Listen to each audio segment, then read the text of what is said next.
자, 이채시에서는 그 구체적으로 이게 앞에서는 그냥 배경과 그 다음에 접근 방법, 실무적인 프로세스에 대해서 설명을 드렸다고 하면 이제는 여러분이 좀 싫어할 수 있는 이론적인 측면에서 좀 말씀을 드리려고 합니다. 그 첫 번째 투자 모형에 대한 접근 방법은 현금 흐름 관점에서 접근을 하는 거예요. 그래서 먼저 여러분들은 현금 흐름이 발생하면 이 돈을 가지고 뭘 하는지를 좀 아셔야 돼요.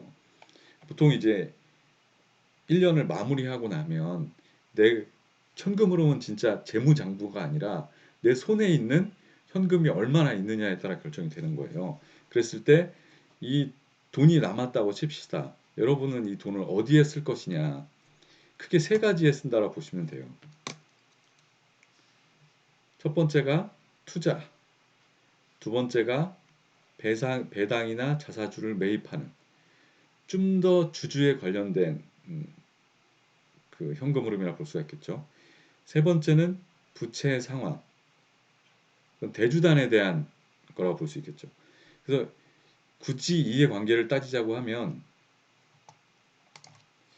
투자는 기업을 위한 거, 기업의 미래를 위한 거, 그 다음에 배당이나 자사주의 매입은 주주를 위한 거, 그 다음에 부채 상환은 대주를 위한 것이라고 볼 수 있습니다. 그러면 예를 들면 주주들은 여러분이 주주예요. 그럼 배당해 달라고 하겠지. 여러분이 돈을 빌려줬어. 물론 돈을 빌려줬다고 당장 다 갚아라는 얘기는 할 수 없어요. 그 기본적으로 조기 상환이라는 옵션을 기업이 선택할 수가 있지만 돈이 나오면 왜냐면 이자 비용 내는 것보단 빨리 갚는 게 낫다라고 생각할 수도 있어. 근데 기본적으로는 이제 계약에 의해서 이제 원리금에 대한 부채 상환이 이루어지게 됩니다. 각자 이런 필요성이 있는데 대표이사나 이제 직원들 입장에서 보면은 미래를 위한 투자가 더 낫다고 판단할 수도 있거든요. 근데 주주들은 야 맨날 투자만 하고 나한테는 언제 돈으로 돌려줄래? 그러면 이제 회사에서는 아니 이렇게 투자하는 것이 오히려 주가 상승에 도움이 되니까 종합적으로 봤을 때 지금 배당에서 미래 수익을 낮추는 것보단 투자하는 게 낫다. 이렇게 설득을 하겠지. 그 다음에 보통 기업의 지배 구조가 오너 중심인 회사들, 어, 주로 이제 재벌들을 보면 오너 가문들이 그 지분이 많잖아요. 그런 경우는 배당을 해서 쏙 빼먹기보다는 장기적으로 보고 이런 투자를 선택하는 경우가 좀 많이 있습니다. 대신에 뭐 삼성 자동차처럼 르노 삼성처럼 이렇게 르노가 모회사인 경우에는 이게 기본이에요. 그냥 남는 돈은 배당으로 다 빼가는 기본적인 정책을 가지고 있습니다. 그래서 어, 돈이 남았다라고 하면 쓰일 수 있는 거는 이렇게 세 가지 접근을 하게 되는데 기본적으로 합리적인 접근이라고 하면 약속돼 있는 부채 상환에 먼저 돈을 쓰는 게 일단 1순위. 두 번째로는 아까 얘기한 그런 투자 프로세스를 통해서 어느 정도가 적정한 투자 규모인지를 판단을 해서 투자 의사를 결정하는 게 2순위.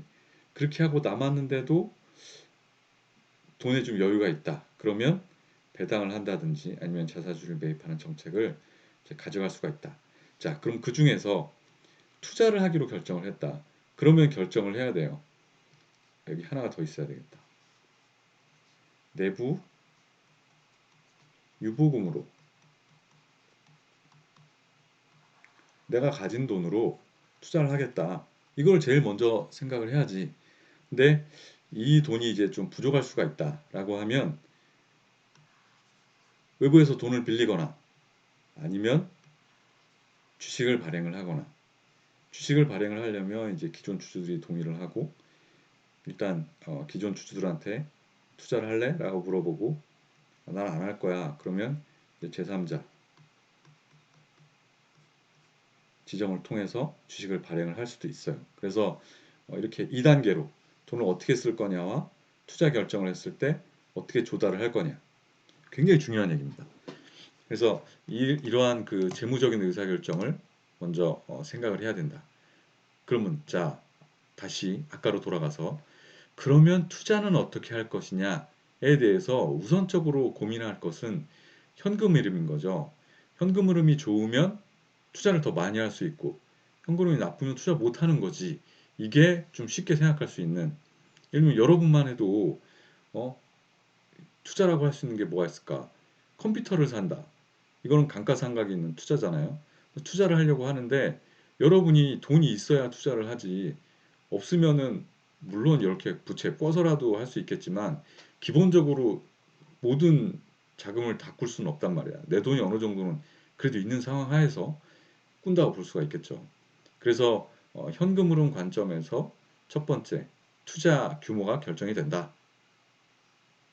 복잡한 모형이 많아요. 설명하지 않겠어. 다만 이제 요 정도?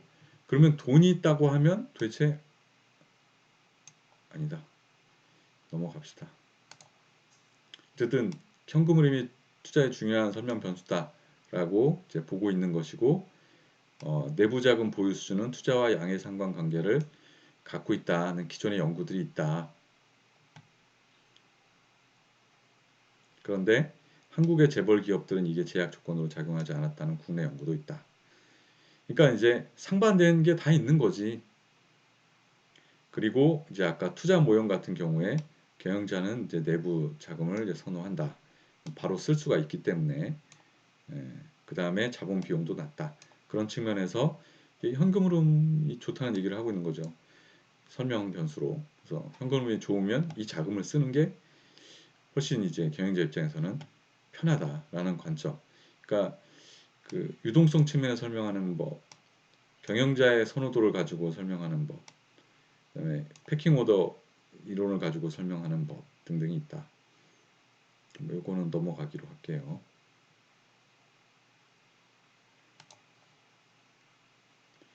그 다음에는 이제 두 번째 생산량을 가지고 이제 투자를 설명하는 방법이 있다.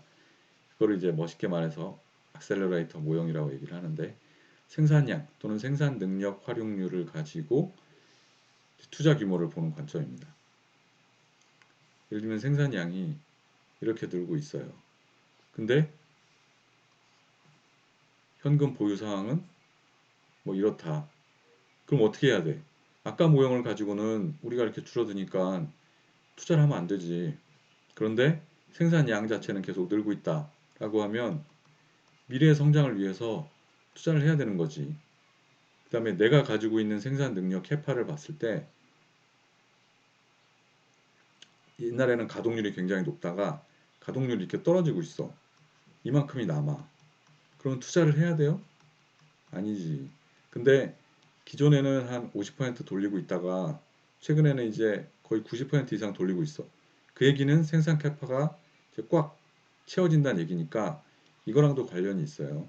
생산량은 늘고 있지만 여기 이제 생산 캐파를 같이 보면 생산 능력 활용률도 이제 꽉 채워져서 이제 여기를 넘어가면 생산량이 늘어날 수가 없는 거지. 이렇게 될 수밖에 없는 거야. 그럴 때는 이 포텐셜이 있기 때문에 투자를 해야 된다라고 하는 게 생산량 관점에서의 투자 모형 설명 모형이죠. 그런데 합리적인 근거가 상대적으로 좀 부족한 모형이다. 어떤 측면에서 투자 시점이 정확하지 않다. 생산 능력 정의가 이럴 때는 생산량이 늘더라도 아직 여유 생산이 있기 때문에 투자를 할 수가 없는 거죠. 그래서 이러한 컨스트레인트, 생산 능력 캐파 요거를 가지고 있는 상황 하에서는 어느 정도 생산량 모형을 같이 생각하는 게 의미는 있을 수 있으나 조금 한계가 있다. 자, 두 개 봤어요. 현금 흐름과 생산량. 그다음에 세 번째는 뭐가 이렇게 많냐 싶겠지. 자본 비용입니다. 이런 재무적인 용어 나오면 너무 싫지. 게다가 네오 클래시컬 일단 보기만 해도 이런 경제학적 용어, 재무학적 용어 너무 싫어요. 그럼 설명으로 봅시다. 어쨌든 아까 투자를 하려면 내가 가진 돈이나 외부의 자본을 빌린 돈이든 아니면 투자를 받던 돈을 활용해야 된다고 했어. 그러니까 돈은 공짜가 아니에요. 비용이 발생을 하는 거지. 그런데 내 돈은 무슨 비용이 발생해? 투자의 기회비용이 발생해. 뭔 소리냐? 이 투자를 하지 않고 자, 지금 내가 하려는 투자가 예를 들면 5%짜리 수익률이 있는 투자가 있어요. 그런데 내가 이거를 부동산을 운영을 했을 때 9% 수익이 발생을 해. 그러면 이 투자를 해야 돼? 이게 바로 투자 기회 비용인 거지. 그런데 내가 이 새로운 사업을 하려고 하면 15% 수익이 발생을 한대. 그러면 내 돈을 가지고 벌 수 있는 돈은 9% 정도였는데 이거보다 높잖아. 그러면 이제 투자 타당성이 있다라고 보는 거지. 근데 여기서 6%를 더 벌 수 있잖아. 이게 이제 투자 기회비용 관점에서 보면 얼마나 매력도가 있느냐를 보여주는 거지. 내가 기존에 가진 돈으로 벌 수 있는 이 수익이 낮으면 낮을수록 여기에 매력도는 더 올라가겠지. 그리고 남의 돈. 남의 돈은 더 명확해요. 이거를 대출로 할 때는 이자가 얼마냐에 따라서 이 돈을 쓰는데 얼마나 매력적이냐가 있겠지. 만약에 연 20% 완전 고리대금 20%를 달래. 근데 내가 벌 수 있는 투자 수익은 15%짜리야. 이 돈 빌려야 돼? 내가 번 돈 남한테 다 갚느라고 써야 되는데. 그렇기 때문에 이 이자가 예를 들면 5%짜리다. 뭐 10%짜리다에 따라서 내 수익이 달라지는 거죠. 그러니까 이 자본 비용, 내 돈의 투자 기회 비용 또는 다른 투자자의 투자 기회 비용, 그 다음에 이런 대출을 했을 때 이자, 이런 돈을 쓰는데 들어가는 비용이 얼마냐에 따라서 만약 내가 남의 돈 쓰는데 이거 전형적인 우리가 주택 담보 투자나 이런 걸 할 때 자본 비용을 고려를 하는 거지. 보통 이제 LTV, 레버리지 투 밸류라고 해서 부채 비율을 얼마나 가져갈 수 있느냐 이거 하고 그 다음에 이자율하고 이거를 가지고 집을 살 거냐 말 거냐를 결정을 하지. 여기서 집값이 얼마나 올라갈 거냐 이거를 이제 같이 고려를 해서 결정을 하는 거죠. 이때 바로 이 이자율이 예.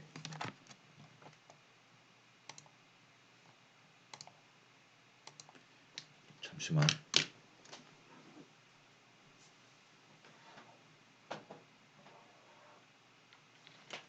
이상하다. 연결이 돼 있는데.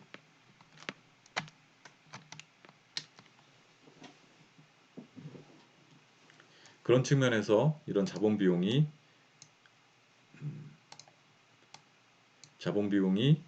투자 규모가 얼마나 될지를 설명할 때 자본 비용이 싸면 그러면 투자 규모를 좀 더 늘릴 수 있는 거고 자본 비용이 비싸면 투자를 낮게 한다. 이게 기본적인 이 자본 비용 관점 또는 네오 클래시컬 관점의 투자 설명 모형이라고 하겠습니다.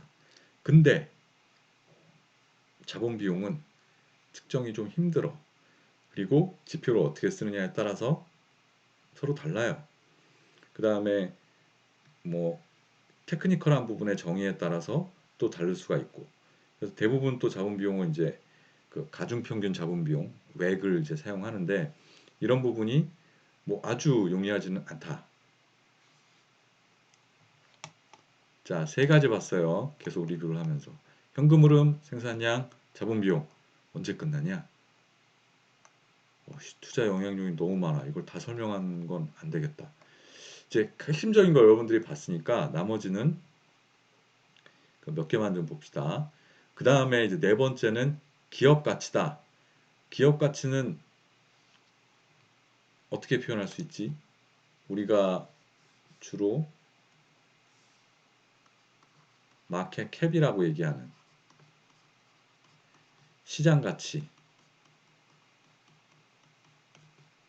이거는 이제 기대 이익은 주식 시장의 가치와 비례한다고 하는데 이거는 주가, 주식 가격 곱하기 주식 발행 수로 결정이 되는 시가총액의 개념이라고 볼 수가 있는 거죠. 그런데 뭐 거기에 대해서 하여튼 뭐 QC율이나 이런 것들을 가지고 시장의 어떠한 성장률 같은 거와 비교해서 이게 적절하냐 이런 것들을 이제 보고 기업 가치가 높으면 더 많은 투자를 받을 수가 있겠죠. 보통 이제 뭐 바이오나 아니면 새로운 뭐 4차 산업 관련된 IT 관련된 그런 기업주들은 기업 가치가 현금 흐름이나 아까 얘기했던, 그러니까 비교해서 보면 현금이나 생산량에 비해서 기업 가치가 굉장히 높아. 그 경우에는 미래에 대한 투자 가치가 굉장히 높다고 보는 거죠. 그런 때는 투자가 들어갈 수 있다는 게 기업 가치 모형이다. 이렇게 그냥 쉽게 생각하시면 되겠습니다. 그 다음에는 배당 정책. 아까 이 모형에서 이런 게 있었죠. 배당을 많이 하면 투자 여력이 없어지잖아. 그래서 얘를 우선 생각하는 거지. 잠깐, 여기까지는 설명 모형이고 여기까지는 영향 요인이네. 다시 뭐 어쨌든 이게 먼저 결정이 되면 투자 규모가 영향을 받을 수가 있다. 이렇게 보시면 되겠습니다.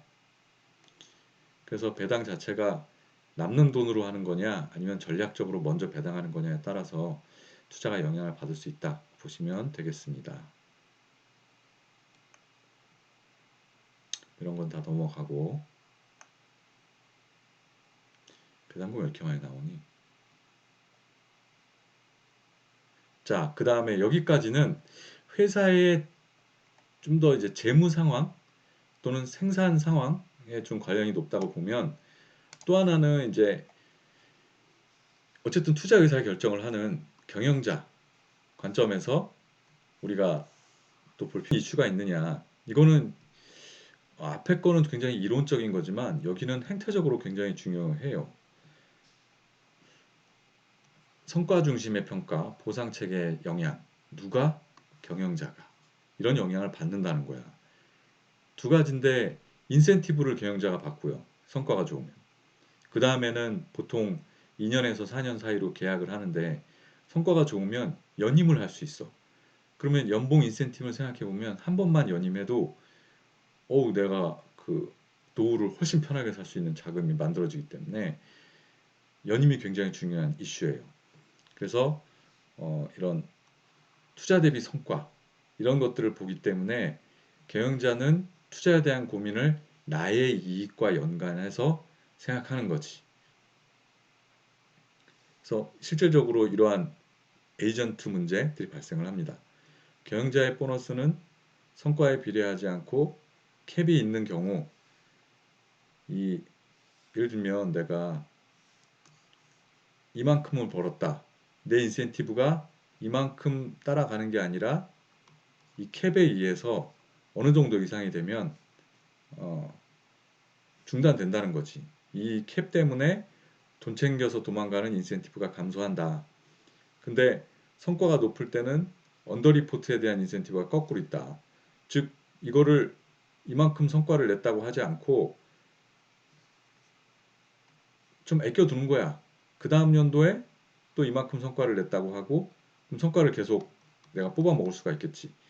뭐 이런 성과 평가와 어떤 보너스 구조 때문에 영향을 줄 수 있는 부분이 있다. 그리고 CEO에게 특별 보너스나 스톡 옵션, 과다한 보상을 지급하는 경우에는 신용위기 가능성이 높다. 이런 과다한 보상을 주면 보상을 노린 고위험 경영 같은 걸 할 수 있는 거지. 그래서 결국은 어떻게 이런 돈과 보상을 해주느냐에 따라서 내가 투자를 얼마나 할 거냐 이거를 직접적인 나와의 관계로 보는 거죠. 그 얘기는 뭐냐? 기업과 나와 이해관계가 똑같지 않단 말이야. 기업의 이득이 돼도 나한테 이득이 안 될 수가 있어. 그래서 경영자 개인의 관점에서 이런 투자 규모에 영향을 줄 수 있는 요인들이 있다. 뭐 이런 사례들이 발생하는 부분은 굉장히 이제 좀 이론적인 부분인데, 내가 가지고 있는 사장이 가지고 있는 정보와 주주가 가지고 있는 정보의 그런 차이가 서로 다른 거죠. 특히 이런 성장의 기회가 증가하면 주주들이 보는 경영활동에 대한 관찰 가능성이 감소하기 때문에 무슨 투자 기회들이 있는지 뭐 이런 거에 대해서 정확하게 판단을 하기가 좀 어려울 수 있어요. 그래서 결국 주주 이익을 위해서 일할 수 있도록 인센티브 계약을 잘 하는 게 굉장히 투자를 촉진하는데 중요할 수가 있다. 뭐 예를 들면 뭐 할인하고 프로모션하고 투자는 안 하고 그래서 단기적인 성과를 막 내게 한 다음에 내가 예를 들면 인센티브를 많이 받고 아니면 연임을 했다. 그런데 미래를 위한 설비 투자 이런 것들을 안 하면서 나중에 가서 경쟁력을 상실했다. 이러한 이제 책임이 있을 수가 있는 거죠. 그러한 문제들이 발생할 수가 있다. 그 다음에 아까 얘기했던, 자, 크게 보면 정리를 다시 하고 갑시다. 다시 현금 흐름, 생산량, 자본 비용, 기업 가치, 배당 정책 같은 내부의 재무적 상황과 생산 상황에 의해서 투자 규모가 영향을 받을 수 있다. 두 번째로는 경영자 개인의 이해관계에 따라서 투자 규모가 영향을 받을 수 있다. 자, 세 번째는 경제적 환경에 의해서 영향을 받을 수가 있다. 당연히 시장이 성장하고 있으면 분위기도 좋고 돈도 잘 흐르고, 예를 들면 코로나 같은 상황이 왔다. 그러면 돈의 어려움도 있고 새로운 투자가 위축되고 이러한 부분이 있잖아요. 그거는 내부적인 문제들로만 설명할 수는 없다. 즉 기업의 성과와 산업의 성과와의 상관관계가 굉장히 높고, 그 다음에 이러한 코 무브먼트, 같이 움직이는 부분이 있으면 시장이 성장하면 나도 성장하고, 시장이 내려가면 나도 투자를 적게 하고, 이러한 부분이 있다는 거예요. 그 다음에 이자율, 법인세, 환율, 인플레이션 같은 경제적 환경, 이거는 시장의 상황을 간접적으로 반영을 한다고 볼 수 있겠지. 이런 것들이 투자에 영향을 준다. 그 다음에 국가적 환경도 영향을 준다. 특히 이런 충격 요인들, 어떤 정책이 새로 들어왔다든지 아니면 재난이 발생했다든지 이런 환경들이 투자 규모에 영향을 준다. 그래서 종합해보면 뭐 이리저리 많잖아요. 그래서 so what? 어떻다는 거냐? 결론만 말씀을 드리면 현금 흐름에 대한 설명 모형이 가장 많다. 적합하다. 두 번째로는 생산량에 대한 설명 모형이 적합하다. 그 다음엔 자본 비용에 대한 설명 모형이 적합하다. 이렇게 여러분들이 기억하시면 되겠습니다. 기존의 연구들을 봤을 때는 현금 흐름, 생산량, 자본 비용이 설명력이 높다. 그랬을 때 분석하고자 하는 이 P사는 어떠한 이 모형이 적합하냐 분석을 해봤다. 전통적인 투자 모형들, 현금 흐름, 생산량, 아까 봤던 자본 비용, 기업 가치, 기타 변수를 쭉 보니까 설명력이 낮다. 그 중에서 설명력이 높은 건 무엇이냐? 코스피 지수가 유의하다. 또 이러네. 그 다음에 외부에서 자금을 조달하는 특성들이 있기 때문에 내부의 상황보다는 오히려 그 외부 자금 조달 특성은 자본 비용에 좀 더 영향을 받는데 설명이 낮다고 뒤에 나오니까 다시 한번 봅시다. 그 다음에 투자가 미래 가치를 창출한다는 투자 경쟁력 모형에 대한 분석을 DA와 회귀 분석으로 했는데, DA 모형의 경우에는 그러니까 이 P사가 잘하느냐 이 관점에서는 잘한다. 투자 경쟁력이 높다. 잘하고 있으니까 굳이 투자 규모를 줄일 이유가 없다. 그 다음에 회귀 분석을 통해서 봤을 때는 수익성을 결정하는 요인이 제품 가치와 설비 생산성으로 나타난다. 즉 R&D, 설비 투자 이런 거를 많이 하면 할수록 수익성이 높아진다는 거니까, 그러면 투자를 할 이유가 있는 거죠. 그래서 두 개로 봤을 때 DA와 회귀 분석 모형 두 개를 봤을 때 투자는 계속 늘려도 되겠다 이렇게 볼 수 있다는 거죠. 그러니까 요거는 이제 연구팀이 추가적으로 이제 분석을 한 거고, 요거는 전통적인 투자 모형을 본 거고. 조금 더 설명을 드리면, 머리 아프지. 아까 얘기했죠. 얘는 생산량, 현금 흐름, 시장 가치, 자본 비용 이러한 모형들로 분석을 했을 때 뭐 어떤 모형이 제일 설명력이 높았냐? 자, R스퀘어라는 제 값은 얼마나 이 모형 자체가 전체 변동을 설명을 하느냐, 이제 투자 규모를 설명을 잘 해주느냐 하는 건데, 최소 0.1 이거보다 낮은 모형들은 거의 설명력이 없다. 이 자체가 유의한 특성을 나타나다 하더라도 모형 전체의 설명력이 좀 낮다고 볼 수가 있겠습니다. 굳이 보면 토빈 Q를 이용한 시장 가치가 이게 코스피 지수와 연동력이 조금 있는 거지. 요게 조금 유의하고, 그 다음에 자본 비용을 증감으로 T와 T-1 자본 비용 증감과 이걸 같이 봤네. 생산량 증감 두 가지를 같이 본 이러한 모형에서는 0.3 정도로 유의했다. 그러니까 자본 비용과 생산량 두 가지 개념으로 봤을 때 생산량의 차이가 좀 크고 그 다음에 자본 비용이 일단은 예를 들면 생산량이 늘면 설비 투자가 늘고 그다음에 이게 자본 비용 대비해서 생산량이 늘어야 되는 거죠. 그래서 생산량이 늘더라도 자본 비용이 같이 늘면 설비 투자를 안 하는 거지. 그래서 자본 비용이 유지되는 상황 하에서 생산량이 늘거나 아니면 생산량은 비슷한데 자본 비용이 줄면 설비 투자를 하는 특성이 있다. 이게 뭐냐? 과거의 데이터를 가지고 분석을 해봤을 때 P사의 투자 특성은 이러한 그 네오클래시컬한 모형, 자본 비용과 생산량으로 구성된 모형으로 30%가 설명이 가능하다. 이 정도라고 볼 수가 있겠습니다. 이렇게 해서 사후적으로 어떤 투자를 했었는지 설명을 할 수가 있다. 이게 이제 핵심 변수로 봤던 거고 추가적으로 기타 변수로 본 거지만 이게 설명력이 더 높아. 보시면 이제 외부 변수로 봤을 때 코스피 지수가 올라가면 44% 설명력이 있어. 제조업체의 총설비 투자액, 시장 상황, 그 다음에 부채. 근데 이거는 사실은 이 인과관계 측면에서는 설비 투자가 늘어났기 때문에 부채가 늘어났다고 보면 이렇게 보면 요거는 그냥 선행 변수가 설비 투자가 되는 거고 거기에 따른 결과가 부채가 된다고 볼 수가 있는 거고요. 오히려 요 두 가지가 외부적으로는 굉장히 중요한 영향을 미치고 있다.